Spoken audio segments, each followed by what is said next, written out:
શિવજી મહારાજની આરાધના. ઋષિ પંચમીનો પણ ઉપવાસ જેને રેખ પાંચમ કહેવાય. એ દિવસે આપણા પિતૃઓનું સ્મરણ. આ ઉપવાસો એટલા માટે છે કે શરીરને ખોરાક ન આપવામાં આવે તો શરીર પ્રમાદી આળસુ ન બને, નિદ્રા ન આવે. પણ ફરાળ કરે ઠાહી ઠાહી. એક ડોશીમાં 11 રીએ, વહુ દીકરો અને માજી 3 જણા. દશમ ને દી છોકરો જાતો તો ઉપલેટા. માજી બોલ્યા, હા બેટા ક્યાં જા છો? બા ઉપલેટા જાઉં છું. હારું, થોડીક વેફર ને એવું લેતો આવજે ને, મારે કાલ અપવા છે. હા હા બોલે. કેટલી લેતો આવું? મારે કેટલીક જોઈ, કિલો જેટલી એટલો આવજે ને. હા ભલે ભલે. હજી મોટરસાયકલ ની ચાવી લે ત્યાં માજીએ પાછું કીધું, હા સાંભળ્યું બેટા, ઓલી પેટીસ આવે ને પોસી પોસી, મારાથી ચવાય નહીં ને બીજું કાંઈ, એટલે પેટીસ લેતો આવજે. વધારે નહીં, કિલો 1.5 કિલો લઈ આવજે ને, મારે હું ખાવું ને હું વાત. હા હા ભલે ભલે બા, એવું કરીશ. હાલતો થવા જાય છે ત્યાં ફરી પાછા માજી કહે છે, અરે બેટા ઉભો રે, કેળા મળશે? હા બા હવે તો 12 માસ મળે છે, 2 ડઝન લેતો આવજો ને, મારે હું ખાવું ને હું વાત. ભલે માં કાંઈ વાંધો નહીં. ફરી પાછા આગળ ચાલતા જાય છે. પાછો છોકરાને રોક્યો. ચીકુ હોય ને પોચા પોચા, ચીકુ ને સફરજન વધારે નહીં, કિલો કિલો લઈ લેજે, મારે તો અપવા છે, હું ખાવું ને હું વાત. લગભગ 5-6 કિલો છોકરા એ મગાવ્યું. પછી વહુ ને કીધું, વહુ કાલ મારે એકાદશી. હા બા મને ખબર છે, માંડવી પાક બનાવી નાખજો ને, તાહડો બનાવજો, મારે કેટલું ખાવું ખાવું હું વાત. ભલે ભલે ભલે. અને ધ્યાન રાખજો, ઓલા દાણા તેડી ને તો એને મિક્સરમાં ભૂકો કરી નાખજો, મારાથી ચવાય નહીં. હા ભલે ભલે બા કાંઈ વાંધો નહીં, એમ કરીશ. વળી મને યાદ આવ્યું, રાજગરો પીડ્યો ઘરમાં. વહુ કે હા, એ 1 કિલો રાજગરાની પૂરી કરજે અને 1 કિલો રાજગરાનો શીરો કરજે, મારે હું ખાવું ને હું વાત. અરે માડીએ તો ભાઈ લાંબુ લાંબુ મેનુ બનાવ્યું. 11 છે ને કાલે. ભલે ભલે. છોકરો ગયો શહેરમાંથી બધું માલ સામાન લઈ આવ્યો.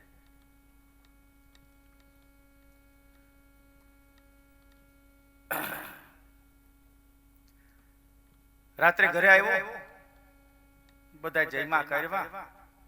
સવારે માજીને એકાદશી, વહુ મને વેલી ઉઠાડજે, મારે કાલે 11 છે.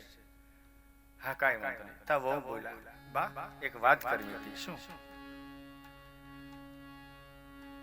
આવતીકાલે બપોરે થોડુંક જમણવાર રાખ્યું છે આપણે. હા શું કામ? આ તમારા દીકરાનો બર્થડે છે ને, એટલે 5-25 મહેમાનોને નોતરા છે, એના દોસ્તારોને.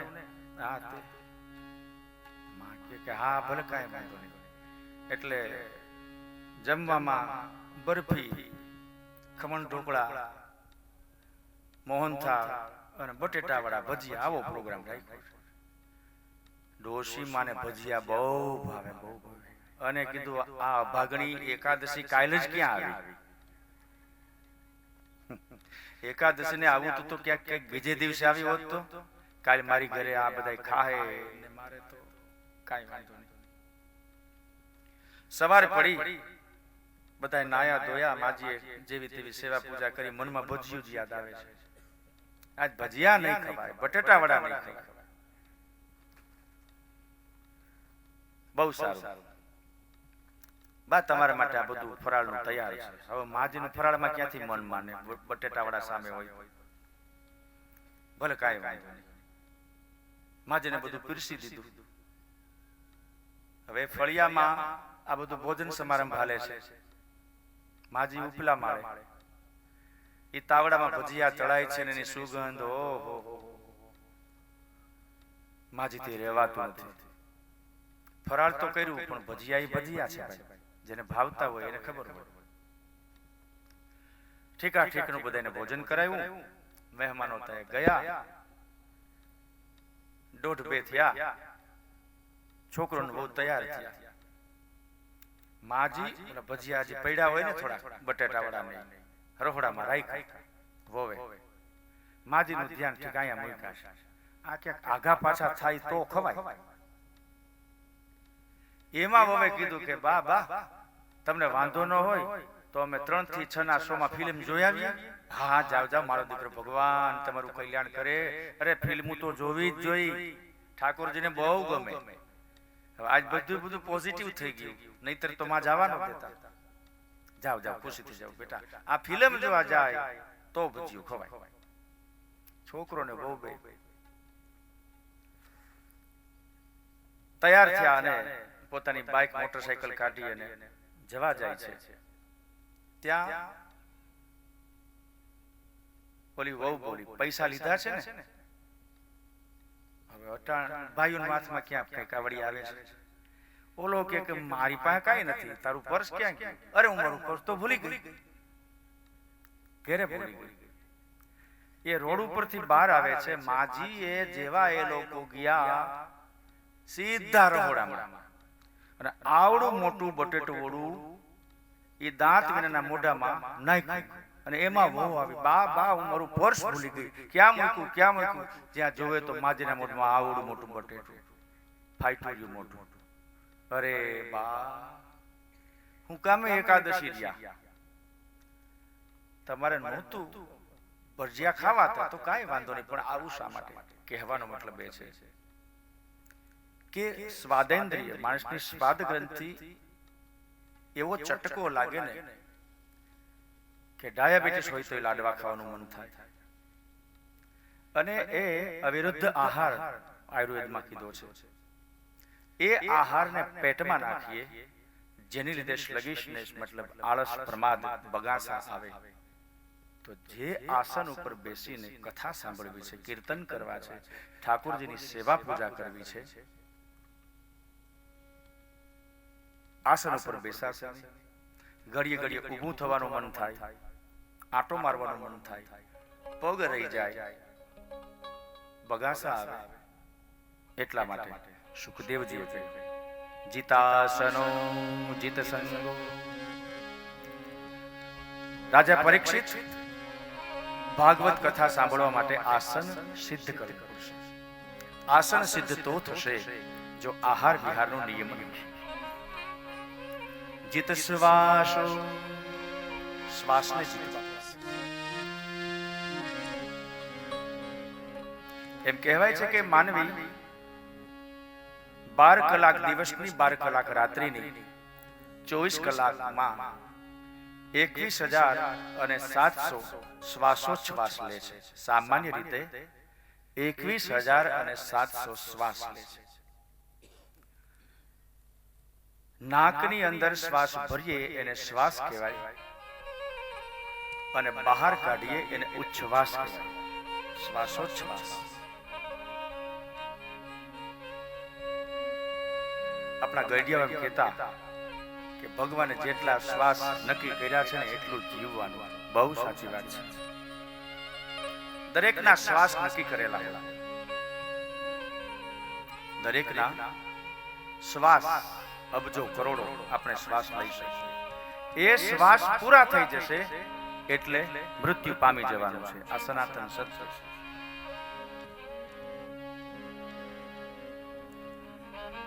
બિનજરૂરી વ્યાયામ કસરત કરીને, બિનજરૂરી મહેનત કરી એટલે શ્વાસ ચડે, હાંફી રહીએ માણસ. ધનની પાછળ, સંપત્તિની પાછળ દોડવામાં માણસને શ્વાસ ચડી જાય છે. ખોટા કામ કરે, પોલીસના ડરથી શ્વાસ ચડી જાય છે. એવા પ્રપંચ ખેલે કે ગુંડાઓના ડરથી શ્વાસોચ્છ્વાસ વધી જાય છે. જે રાત દિવસ દરમિયાન 21,700 શ્વાસ લેવાનું નક્કી થયું છે, એની જગ્યાએ 22,000, 23,000, 25,000 શ્વાસ આપણે લઈએ છીએ. લેવાના કેટલા છે? 21,700. લઈએ છીએ કેટલા? 25,000. સમજો કે 1,00,000 શ્વાસ આપણા નક્કી કરેલા છે. 1,00,000 શ્વાસ આપણા છે અને પછી મૃત્યુ છે. 21,700, બીજે દિવસે પાછા 21,700, ત્રીજે દિવસે પાછા 21,700. એમ કરીને મારા માનવા પ્રમાણે 4-5 દિવસનું આપણું આયુષ્ય છે. એક દાખલો લઈએ.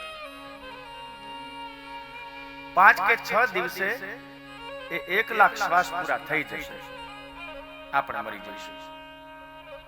પણ બિનજરૂરી વધારાના શ્વાસ આપણે લઈએ છીએ, એટલે 25,000 શ્વાસ થયા.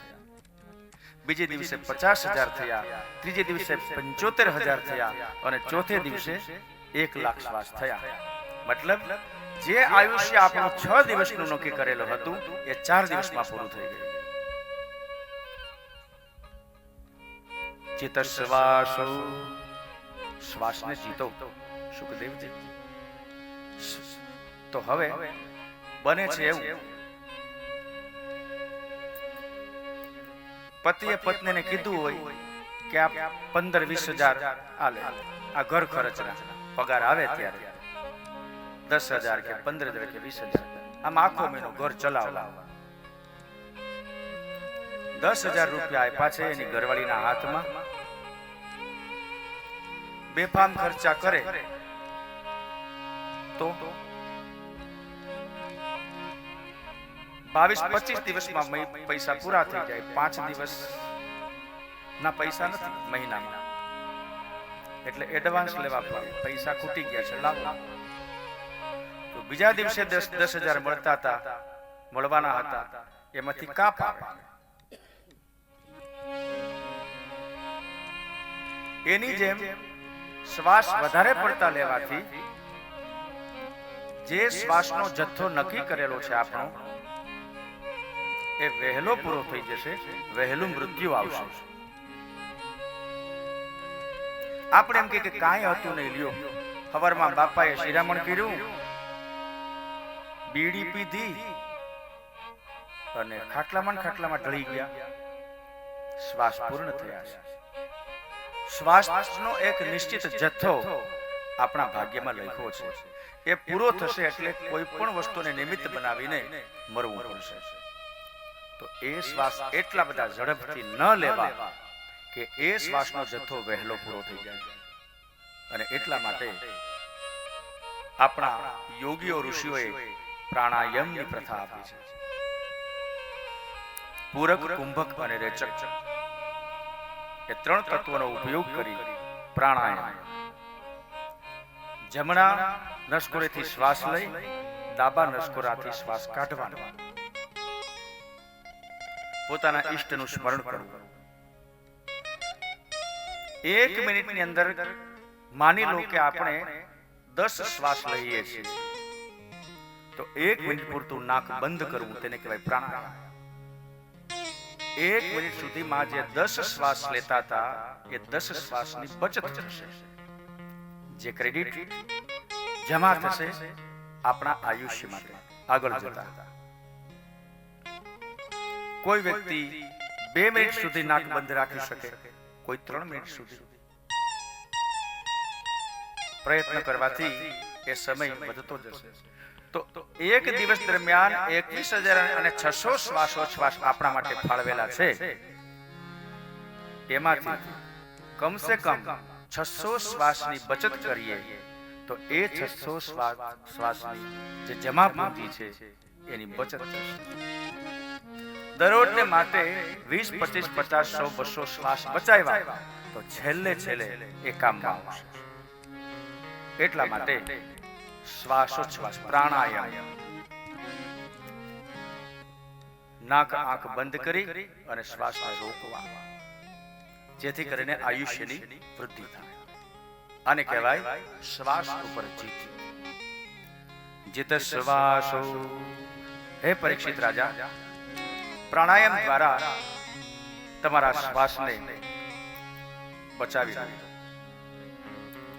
જીત સંગો જીતેન્દ્રિય. સંગને જીતવો પડશે. એવારે પુરુષનો સંગ નવ કરીએ, જે ભજનમાં પાડે જોને ભંગ. બેની અમને ભાગ્ય રે મળ્યો, એવો સંત જનોનો સંગ. એવા લોકોનો સંગ આપણને ક્યાં જવું છે? કથા ગામમાં હાલે છે ને.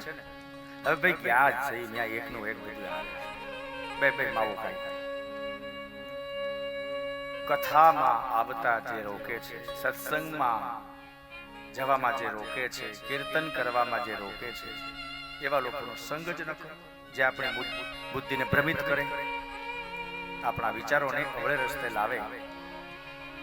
એની સાથે બેસવું. તો સંગને જીતો અને જીતેન્દ્રિય, ઇન્દ્રિયને જીતી. 5 જ્ઞાનેન્દ્રિયો છે, 5 કર્મેન્દ્રિયો છે. 5 જ્ઞાનેન્દ્રિયો જેનાથી આપણને વસ્તુનું જ્ઞાન થાય છે, ખબર પડે છે. કઈ કઈ 5 જ્ઞાનેન્દ્રિયો? જીભ, નાક, કાન, આંખો અને ચામડી, ત્વચા. એતાની પંચ ઇન્દ્રિયાણી. આ 5 ઇન્દ્રિયો છે જે જ્ઞાન કરાવે છે. જીભથી આપણને સ્વાદની ખબર પડે છે. ખારો, તીખો, મીઠો, ગળ્યો, જે કંઈ હોય. જીભ એ સ્વાદેન્દ્રિય છે. પછી નાસિકા, જેને ઘ્રાણેન્દ્રિય કહેવાય. નાકથી આપણને સુગંધ દુર્ગંધની ખબર પડે છે કે આ ગુલાબનું પુષ્પ છે, સુગંધ. આ કોઈ ગટર છે તો એની દુર્ગંધ. નાક છે એ ઘ્રાણેન્દ્રિય છે, એનાથી આપણને ગંધની ખબર પડે છે. કાન છે એ શ્રવણેન્દ્રિય કહેવાય, એનાથી આપણે સાંભળીએ છીએ. ઠાકોરજીના કીર્તન પણ સાંભળીએ છીએ. અને કોક અપશબ્દ બોલતું હોય બેફામ, એ ગાળો પણ સાંભળીએ છીએ. સારું નરસું બંને સંભળાય. ત્યાર પછી આંખ.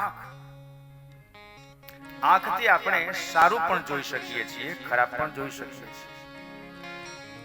અને ત્વચા એટલે કે સ્પર્શેન્દ્રિય.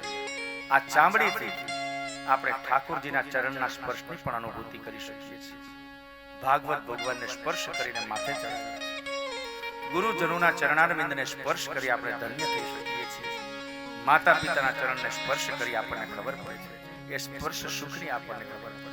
અને ગંદા સ્પર્શો પણ આપણે અનુભવીએ છીએ. અંધારું હોય અને ગારાની અંદર પગ ગયો, આપણને સ્પર્શથી ખબર પડે કે અહીંયા તો અંધારું છે.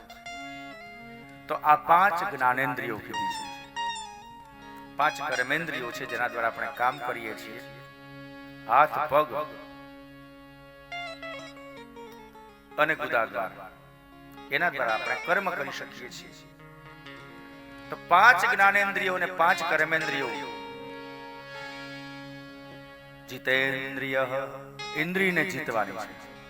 સ્વાદથી ગમે તે ખાવું, આંખ હોય તો ગમે તે જોવું, ખરાબ સારું એમ નહીં. આ બધી ઇન્દ્રિયોનો સન્માર્ગે એનો વિનિયોગ. રાજન, તો આ રીતે જીતાસનો, જીતશ્વાસો, જીતસંગો, જીતેન્દ્રિય. સ્થૂલે ભાગવતો રૂપે મનઃ સંધારયેદ્રિયા.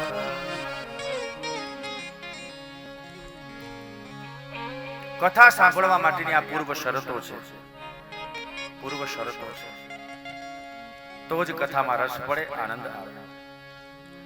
રાજન, આ બધું કરવું. ત્યાર પછી એક એવી ભાવના કરવી, ભગવાનના સ્થૂલ રૂપનું દર્શન અને ભગવાનના સૂક્ષ્મ રૂપનું દર્શન. ભગવાનનું સ્થૂલ રૂપ એટલે આપણી આંખથી જે જગત દેખાય છે તે. શુકદેવજી કહે છે કે પરીક્ષિત રાજા, દરેક જગ્યામાં ભગવાન દેખાય, પ્રાણી માત્રમાં પ્રભુના દર્શન, કોણ કોણ મેં હે ભગવાન.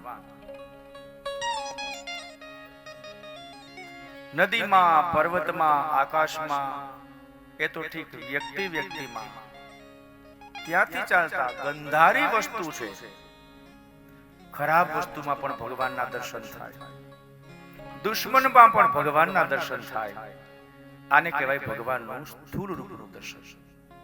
પરીક્ષિત રાજા કે હવે મારે જેની હારે ઝઘડો છે એમાં મને ભગવાન કેમ દેખાય? અથવા તો પ્રભુ ભૂંડણા જે ગંદકી વિખતા હોય એમાં ભગવાન કેમ ભાળવા? અને વાતય સાચી, નાક બંધ કરીને આપણે ગંદકીથી દૂર ભાગીએ છીએ. સારી વસ્તુમાં તો ભગવાન દેખાય, આપણે સમજ્યા, પણ ખરાબ વસ્તુમાં ભગવાનને ભાળવાના, ઇટ ઇઝ ઇમ્પોસિબલ.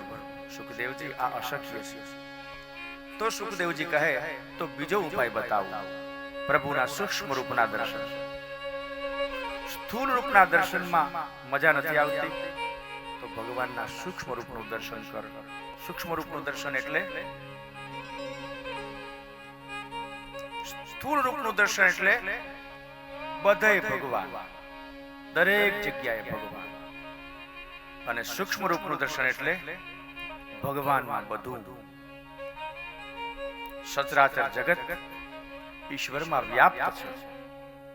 આને કહેવાય સૂક્ષ્મ રૂપનું દર્શન. હવે તો ભાવના પેદા થશે.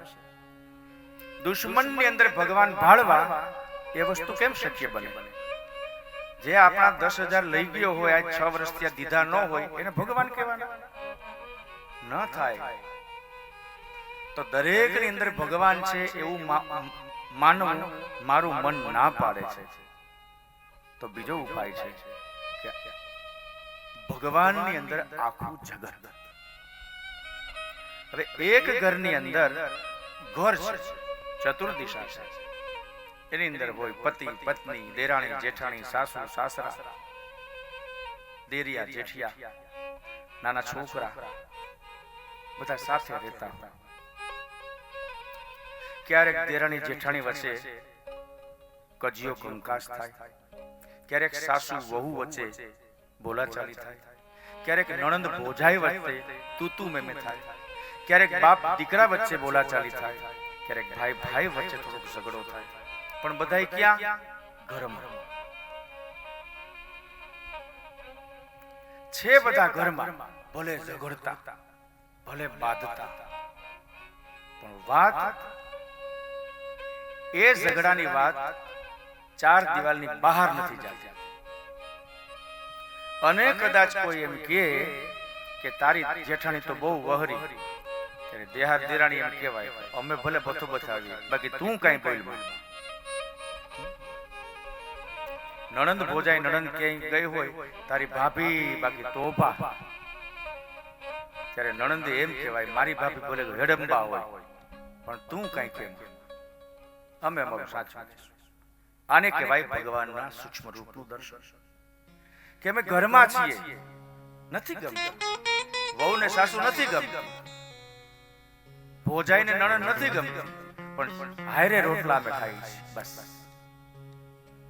અમારા ઘરના વ્યવહારો સાથે સાથે થાય, અમારા ઘરની ખરીદી બધાની સાથે થાય છે, અમે ઉત્સવો સાથે સાથે ઉજવીએ છીએ. નથી ગમતા. બાપને દીકરો ન ગમતો હોય, અટાણના ફેશનિયા બધા જુવાનિયા, તો પિતાને ન ગમતું હોય, મોબાઈલ લઈને બેઠા હોય તો બાપને ન ગમે. અને બાપ કચકચ કરે એટલે દીકરાને બાપ નથી ગમતો. કે આ જૂની રૂઢીના માણસો, આને શું ખબર પડે? અત્યારે ડિજિટલ યુગ આવી ગયો, મોબાઈલ ને ઇન્ટરનેટ ઉપર તો ધંધા થઈ ગયા છે. પિતા એ વસ્તુ નહીં સ્વીકારી શકે. તો બાપને દીકરો નથી ગમતો, દીકરાને બાપ નથી ગમતો, છતાં છે ઘરમાં. બસ આ જગત આખું ભગવાન રૂપી ઘરમાં છે. અને ઘરના આપણે સદસ્યો, સભ્યો છીએ. તો ભગવાનના દર્શન થશે. આ કહેવાય સ્થૂળ રૂપનું દર્શન અને સૂક્ષ્મ રૂપનું દર્શન. સુખદેવજી ભગવાનના વિરાટ રૂપના દર્શન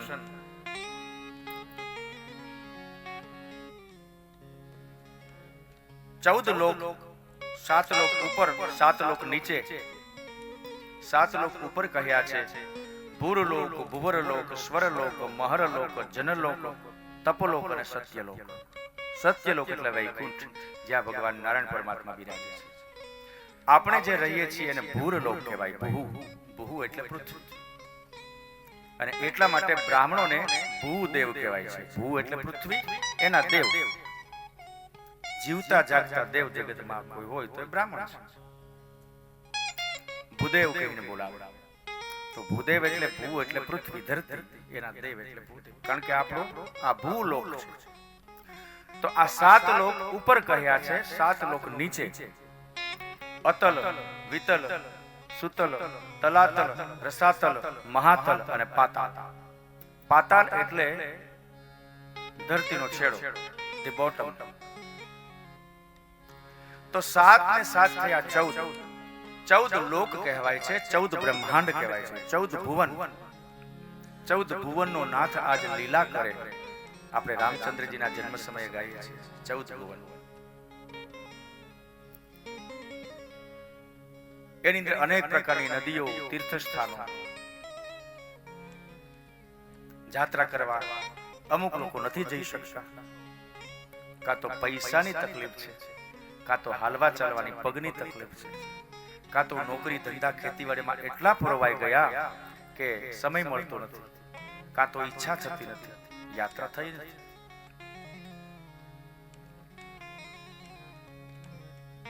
તો સુખદેવજી કહે છે કાંઈ વાંધો નહીં, આંખ બંધ કરી પરમાત્માનું ધ્યાન સ્મરણ કરી અને 14 બ્રહ્માંડ મારા શરીરમાં છે એવી કલ્પના કરી.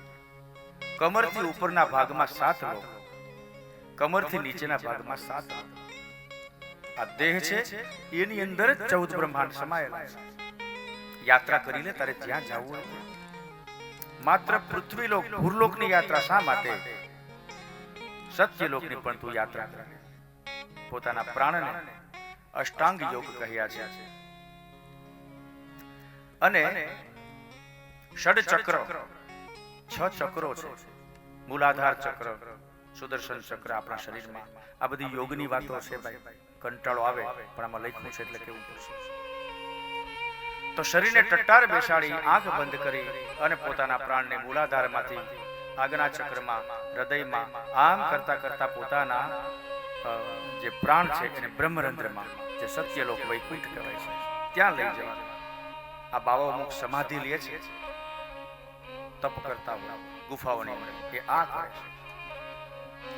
અને અંતર્મનમાંથી એક તેજ પુંજ એને દેખાય છે, સાક્ષાત નારાયણ પરમાત્મા.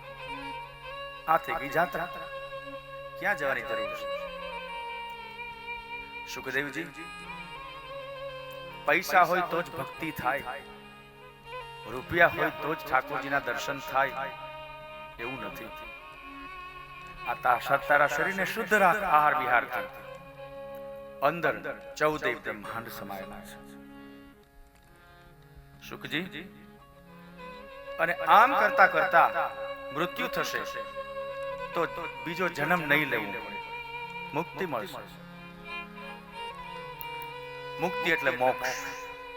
મોક્ષના 2 પ્રકાર છે, સદ્યો મુક્તિ અને ક્રમ મુક્તિ. સદ્ય એટલે ત્વરિત, ઇમિડિયેટલી, તાત્કાલિક મોક્ષ. મર્યા પછી સીધે સીધા વૈકુંઠમાં, ઠાકોરજીના ચરણમાં. આવા ભાગ્યશાળી લોકો હોય છે. કારણ કે મૃત્યુ પછી ફરી પાછો જન્મ લેવો પડે એમ છે, કર્મ અને વાસનાને પૂરી કરવા માટે. પરંતુ અમુક વૈષ્ણવ ભક્ત એવા હોય છે કે મનુષ્ય જન્મનું મૃત્યુ થયું, સીધું ઠાકોરજીના ચરણમાં. આને કહેવાય સદ્યો મુક્તિ, ત્વરિત મુક્તિ, તાત્કાલિક મુક્તિ. અને બીજી મુક્તિ છે ક્રમિક મુક્તિ છે. આ જન્મમાં મુક્તિ ન મળી તો ફરી પાછો બીજો કોઈ જન્મ લેવાનો, એમાં મુક્તિ ન મળી તો ત્રીજો જન્મ લેવાનો, અને ચોથા જન્મને અંતે ઠાકોરજીનું ચરણ. ચોથા જન્મે મુક્તિ, મોક્ષ. આને કહેવાય ક્રમ મુક્તિ.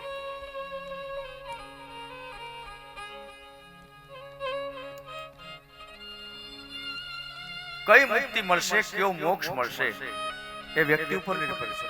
એને ચણતર કરવાનું છે, ઘડતર કરવાનું છે. આટલી વાત કીધા પછી સુખદેવજીને યાદ આવ્યું કે અરે રે, આ મેં મારું જ્ઞાન ચાલુ તો કરી દીધું, પણ મારા ગુરુને તો યાદ ન કર્યા. સુખદેવજીના ગુરુ કોણ છે? વ્યાસજી તો એના પિતા સમાન છે, પિતા જ છે, પરંતુ સુખદેવજીના ગુરુજી રાધિકાજી છે. રાધા વૃંદાવનની અંદર સુખદેવજી એક વખત આંખો બંધ કરીને ધૂન બોલતા હતા, રાધે રાધે.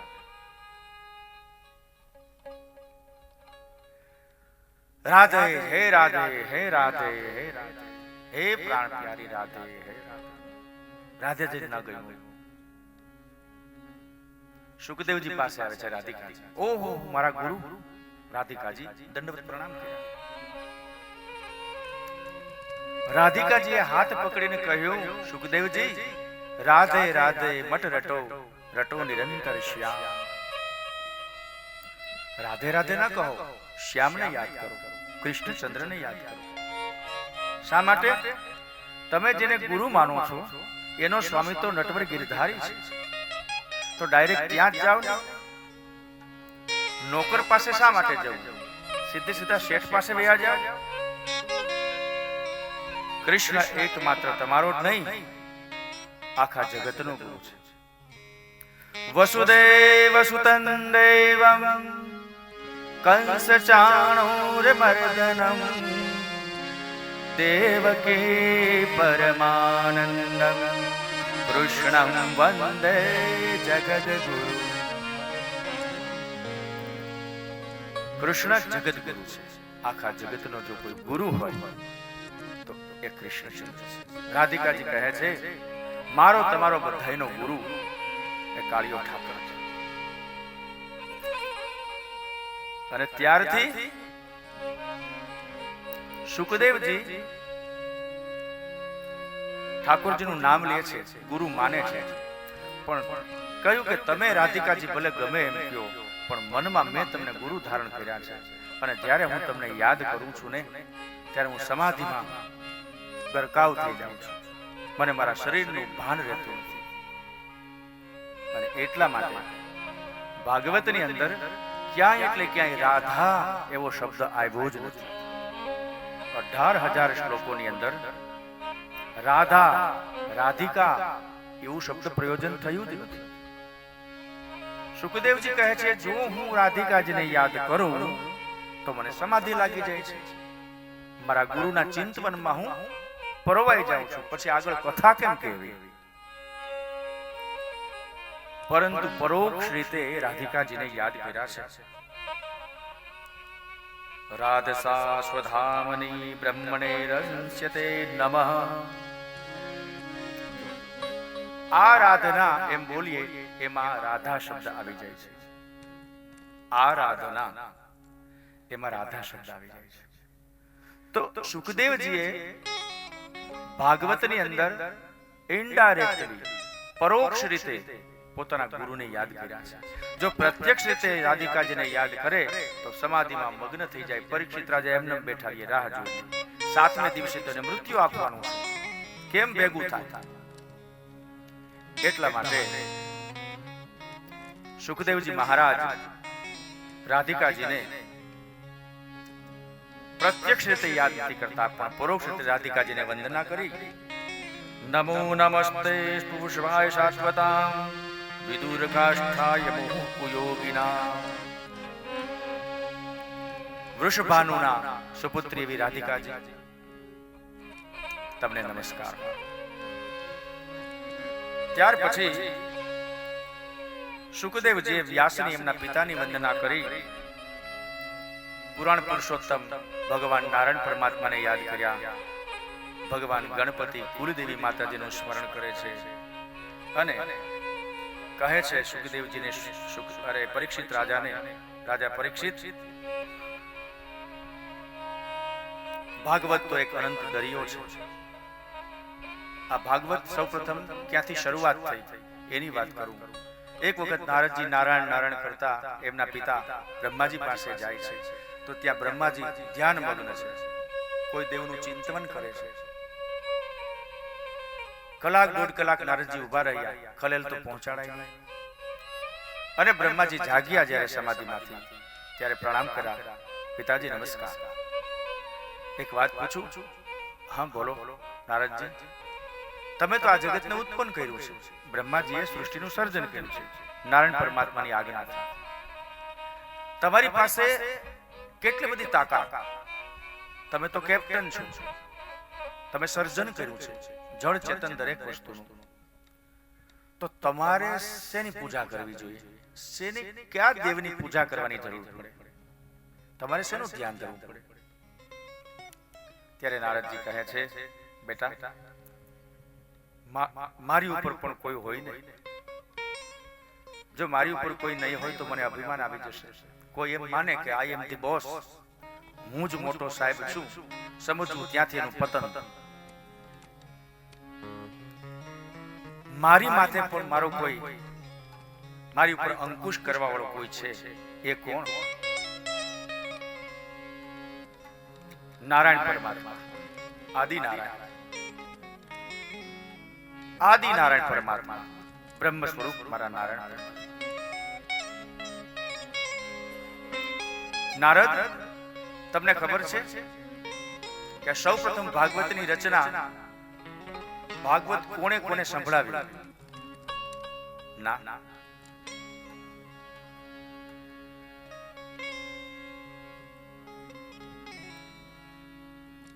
શુકદેવજી કહે છે કે સૌ પ્રથમ નારાયણ પરમાત્માએ સૂર્ય નારાયણ ભાગવતની સંભળાવી. સૂર્ય નારાયણ મને ભાગવત સંભળાવી. નારદ એમ કરતા કરતા વ્યાસ મુનિ પાસે ભાગવત પહોંચ્યું. વ્યાસજીએ શુકદેવજીને ભાગવત કથા સંભળાવી.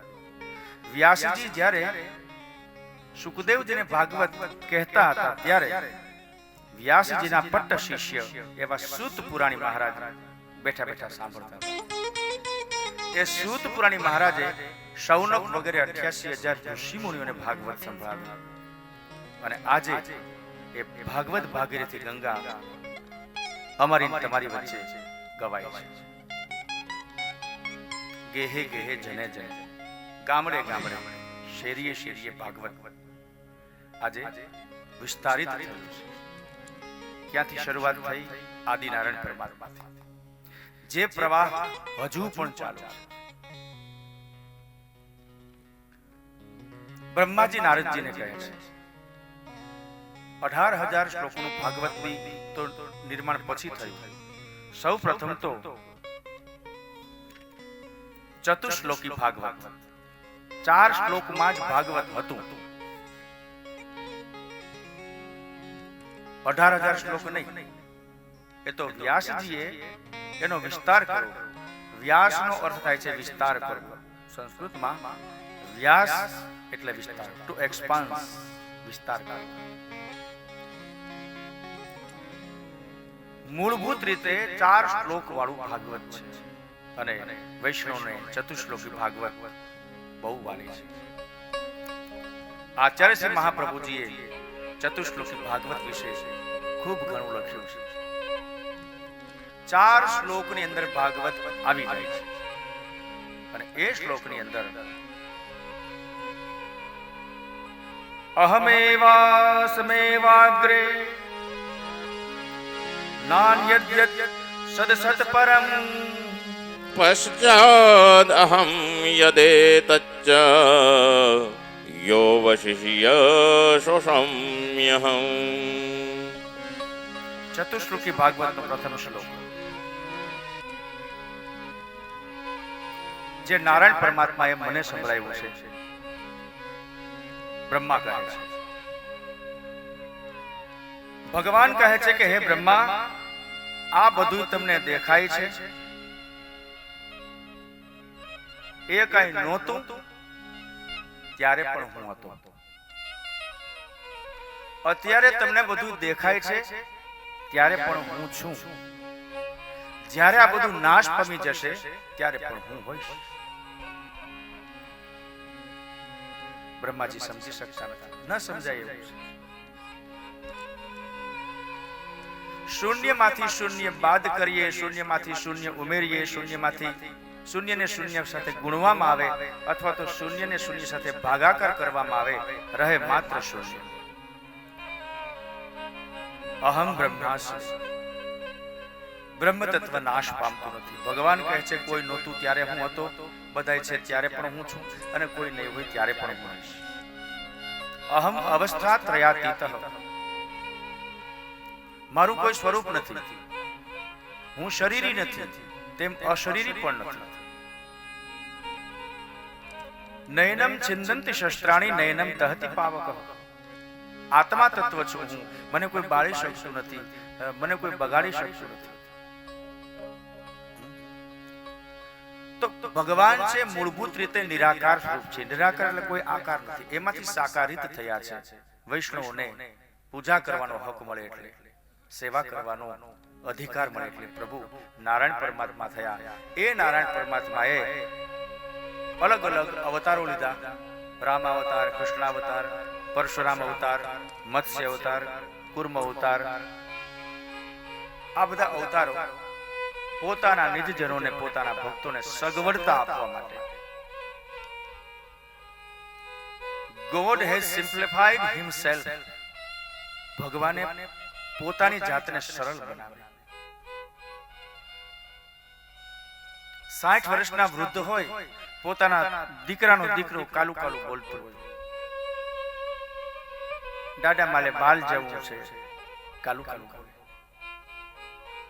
દાદા જેણે ઘણી બધી તડકી છાંયડી જોઈ છે, ઘણું બધું ખાધું છે, પીધું છે, પહેર્યું છે, ઓઢ્યું છે, હૈરા છે, દાદા બધું સમજે છે. દાદા સારામાં સારું બોલી શકે છે, પણ એ નાના બાળકને ગમે એને સમજાય એવી ભાષામાં દાદા પણ કાલુ કાલુ બોલે. જે બેટા બહાર ન જવાય, ત્યાં ગલું ગલું છે, ગલું ગલું બટકું ભરી જાય. ગલું ગલું એટલે કૂતરો. શું દાદાને ખબર નથી આને કૂતરો કહેવાય? પણ બાળક કૂતરામાં સમજશે નહીં.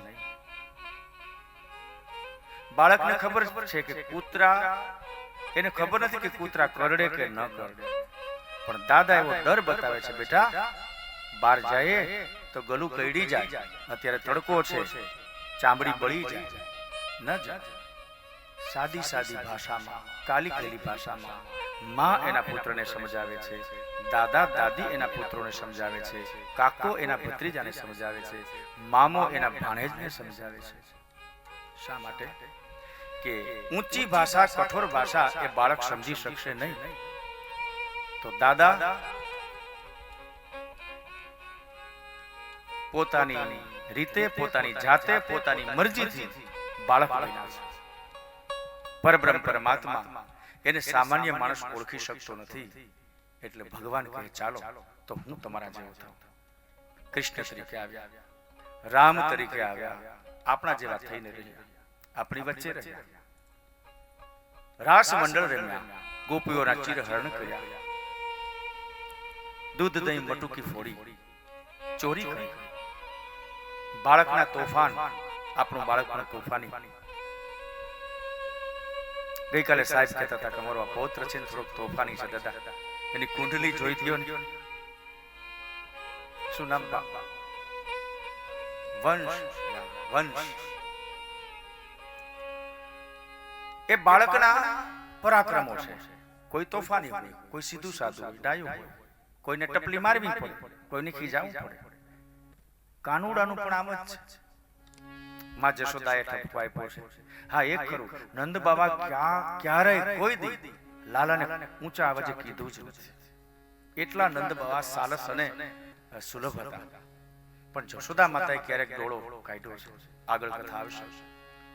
તો ભગવાન એમ કે છે કે મારી માં પણ મને ખીજાય, મારી માં પણ મારો કાન આંબળે, તો તમને ખીજાય તેમાં મોટી વાત શું છે?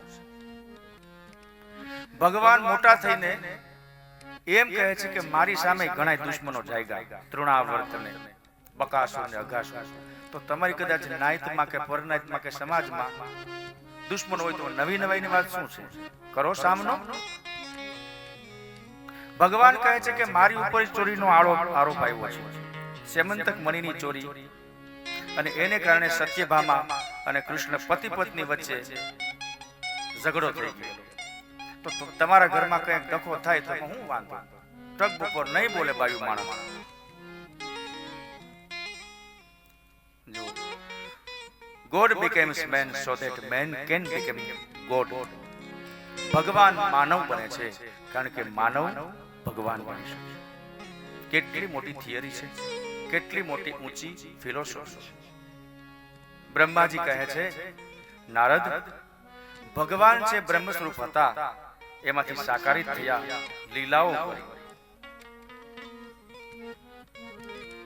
ત્યાર પછી યથા મહાંતિ ભૂતાની ભૂતેષુ ચાવચેષ્વનુ પ્રવિષ્ટાન્ય પ્રવિષ્ટાની તથા તેષુ નતેષ્વહં. બ્રહ્માજી કહે છે ભગવાન મને એમ કહેતા હતા કે અહમ નિર્વિકલ્પ નિરાકાર રૂપ વિભુર વ્યાપ્ય સર્વત્ર સર્વેન્દ્રિયાણામ સદા મે સમત્વમ ન મુક્તિર્ન બંધઃ ચિદાનંદ રૂપ શિવોહમ શિવોહમ. હું નિર્લેપ છું. વિષ્ણુ સહસ્ત્ર નામમાં એક નામ આવે છે. વિષ્ણુ સહસ્ત્રના કોઈ પાઠ કરતા હોય તો ખબર. અમાની માની, ભગવાનનું નામ એક અમાની છે. અમાની માની એટલે જેને માન સન્માન મળે છે. સન્માનનીય આપણે શબ્દ વાપરીએ છીએ. જેને આદર મળે છે. આવો આવો અહીંયા આવતા રહ્યા, ફૂલના હાર પહેરાવીએ, તાળીઓ વગાડીએ, આને કહેવાય માન સન્માન. તો એ માની થયા.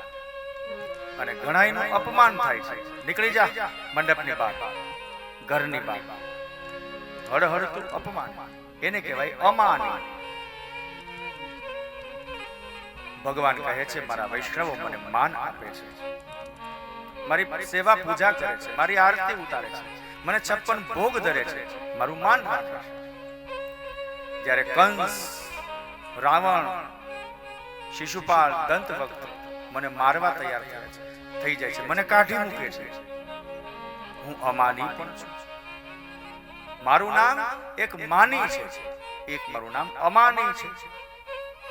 મને માન આપો તોય ભલે, મારું અપમાન કરો તોય ભલે. લોકો મને હાર તોરાજ કરે એવું નહીં. અમુક જગ્યા એવી હોય આપણને કોઈ ન ઓળખતું હોય તો આપણને ન પણ બોલાવે. જ્યાં જાય ત્યાં આવો બેહો આવો એવું નથી હોતું. ક્યાંક આપણને કોઈ ન પણ ઓળખતું હોય, આપણા કુટુંબમાં, આપણા સમાજમાં, આપણા ક્ષેત્રમાં કે તાલુકામાં આપણને ઓળખતું હોય. હવે ઈ જ ઈગો, ઈ જ અહંકાર આપણે બીજે લઈ જાય અને માનીએ કે મને કોઈ રામ રામાય ન કર્યા, જય શ્રી કૃષ્ણ ન કર્યા તો કાંઈ વાંધો નહીં. નથી ઓળખતા તો નથી. અમાની. ભગવાન એમ કહે છે કે મને માન આપે, મારો રિસ્પેક્ટ જાળવે તોય ભલે, મને માન ન આપે, મારું અપમાન કરે તોય ભલે. વિષ્ણુ સહસ્ત્ર નામના 1000 નામ છે ભગવાનના. એક એક નામનો અર્થ જો સમજવામાં આવે તો એમ થાય કે વાહ ભગવાન, હરિ તારા નામ છે 1000, ક્યા નામે લખવી કંકોત્રી. બાપુ હરિ તારા નામ છે 1000.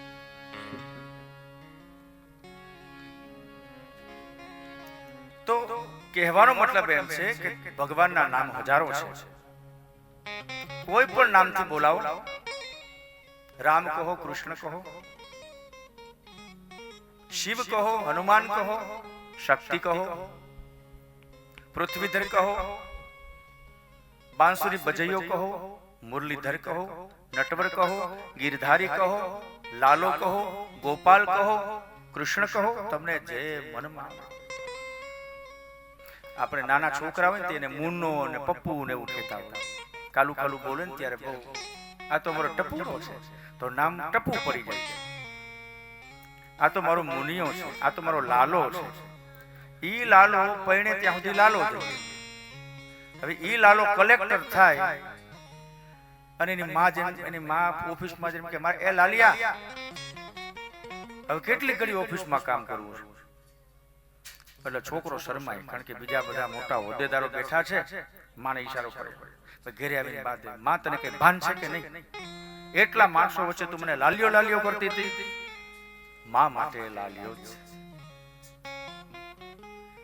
કહેવાય બધાને કે હા હું નાનો હતો ને તે બધે લાલો લાલો કરતા, લાલિયો કહેતા.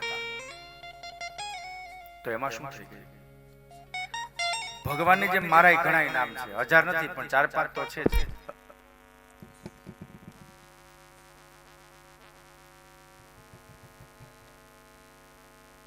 ભાઈ પુષ્પનો તો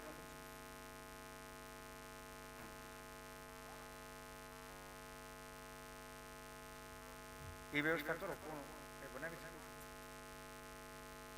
બોલા ગીતુભાઈ નરસૈયાને વારે જો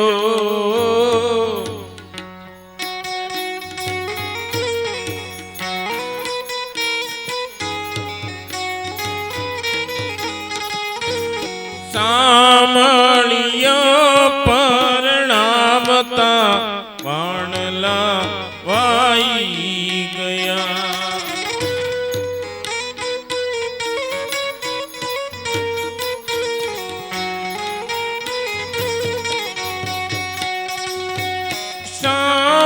સામળિયા પરણાવતા વાણલા વાઈ ગયા.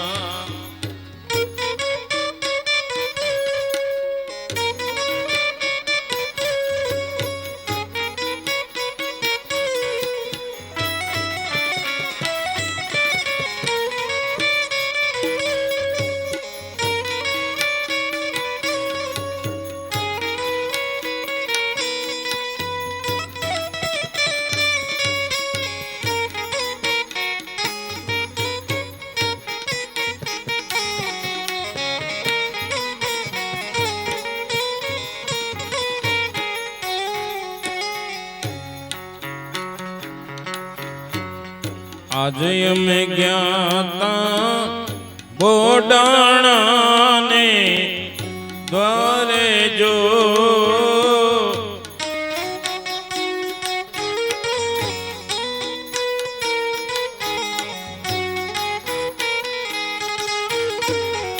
આજે અમે જ્ઞાતા બોડાણાને દ્વારે જો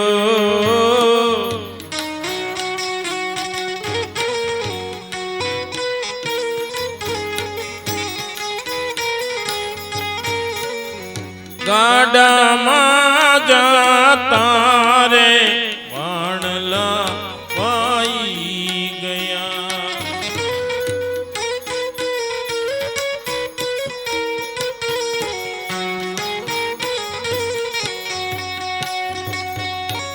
ઓ રંગ રસિયા ક્યાં રમિયા રાસ જો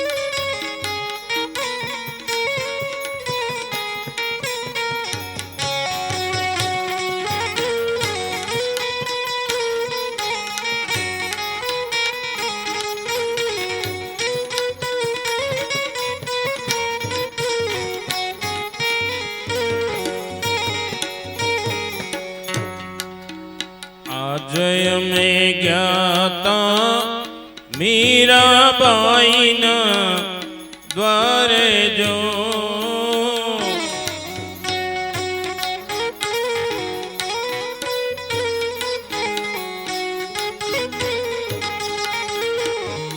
આજે અમે જ્ઞાતા મીરાબાઈને દ્વારે જો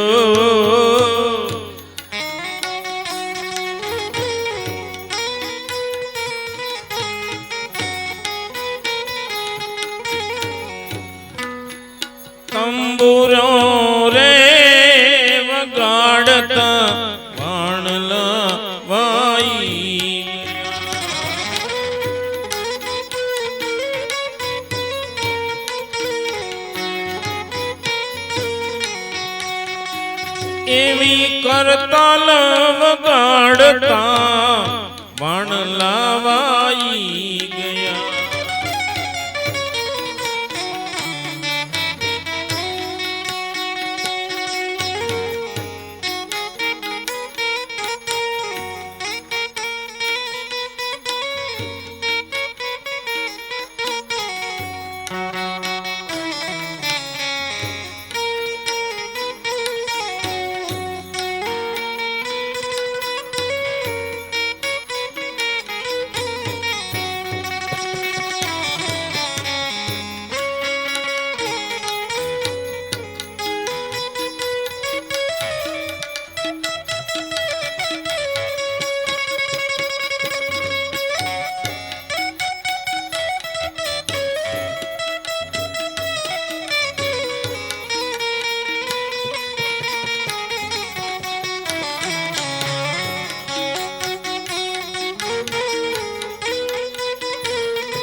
આજે અમે જ્ઞાતા રાધિકાજીના દ્વારે જો.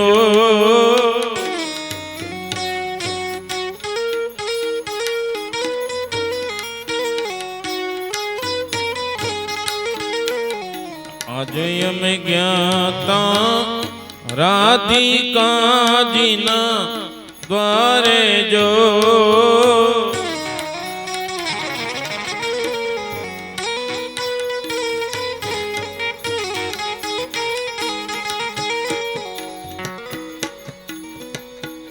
રંગ ભર રાસ રમતા રે વાણલા વાઈ ગયા.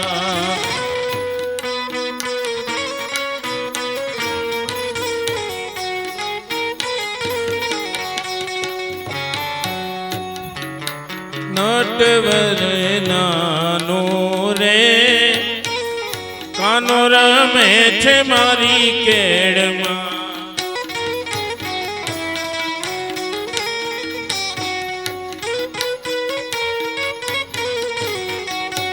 ફૂલ કુંવર નાનો રે કાનો રમે છે મારી કેળમાં.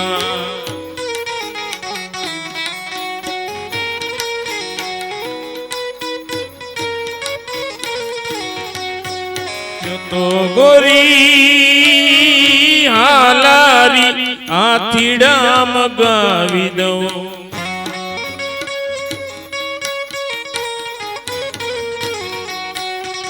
તો ગોરી તમને હાલારી આથીડા મગાવી દઉં. આથીડાનો ઘડનાર રે આથીડાનો બેસનાર રે કાનો રમે છે મારી કેળમાં.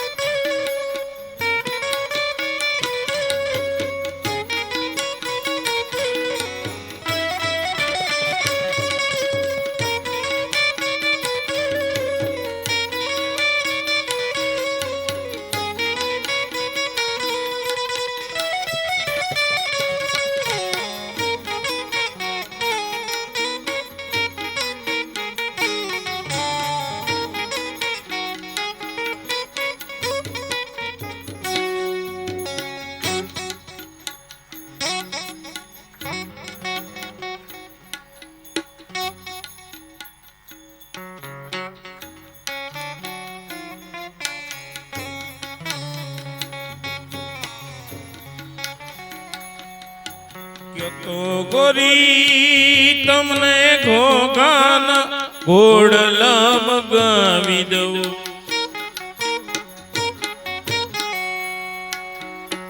તો ગોરી રે તમને ઘોઘાના ઘોડલા મગાવી દઉં.